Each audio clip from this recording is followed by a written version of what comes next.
Türkmenistanda ady karetleriniň döwlet dukanlarynaky üpçünçligi bilen bagly bökdünçlikler dowam edýän mahaly Aşgabatyň döwlet dukanlarynyň öňündäki nowatlar gün-günden ulalýar.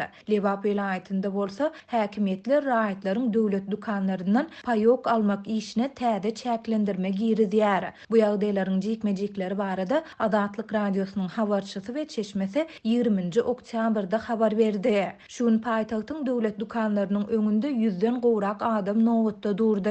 Ýerden saat 6:55-de deste dukanynyň arka gapysyndan towuk ýumurtasyny satyp başladylar. Satyjylar olary eýem taýýar görnüşinde getirýärler. Ýagny bir gezeklik paketleriň her birine 11 sany ýumurtany salypdyrlar. 11 ýumurtga 5 manada satylýar diýip gizlilik şertinde söhbetdeş olan Aşgabatly habarçymyz aýtdy. Onuň sözlerine görä adamlar öz aralarynda adyk üpçünçliginiň gün saýyn erwetleşýändigine, ätýaç üçin adyk ýygnamaldygyny aýdyp bir dukandan towuk ýumurtasyny satyn alandan soň goly goltumdaky beýleki döwlet dukanlaryna ylgaýarlar.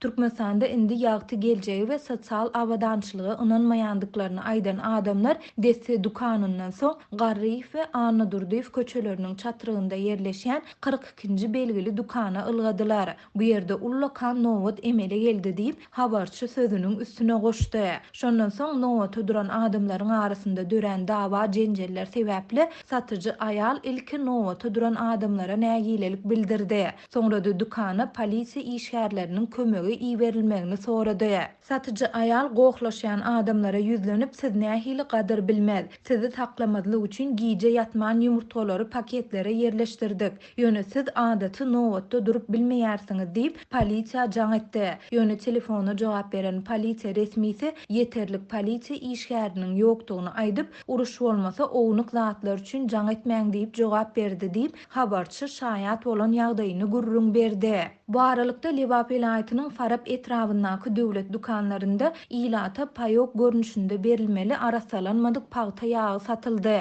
Ilat 200 gram arasalanmadyk paýta ýagy üçin 15 manat töledi. Türkmenistanda öndürilen bu ýagy almak üçin Farapda ýaşaýandygyň barada ilaty hasaba alyş bölümünden alynan kepilnamany we pasportyny görkezmeli. Şeýle-de maşgalada daşary ýurtlarda ýaşaýan raýatlar bolsa, olaryň paýok paý berilmeýär diýip Lewaply çeşme aýtdy. Mundan başga ol Farawyň häkimetleriniň ilatyň döwlet dukanlaryndan paýok almak işine täze çäklendirme girizýändigini hem belledi. Indi kaýdan başlap raýatlardan maşgalanyň girdejisiniň deklarasiýasyny resmi derejede tasdiklatmak we ony ýerli söwda edarasyna tawşyrmak talap edilýär. Raýatlaryň girdejisi 500 manatdan köp bolsa paýok berilmeýändigi aýdylýar. Bu paýok un, ýağ we arzan bahadan satylýan beýleki ady karetlere değişli diýip habarçy sözüni jemledi. Adatlyk radiosu ýokarda beýan edilen ýagdaýlar barada Aşgabat şäher we Farap etrap häkimliklerinden, polisiýa müdürliklerinden goşmaça maglumat alyp bilmedi.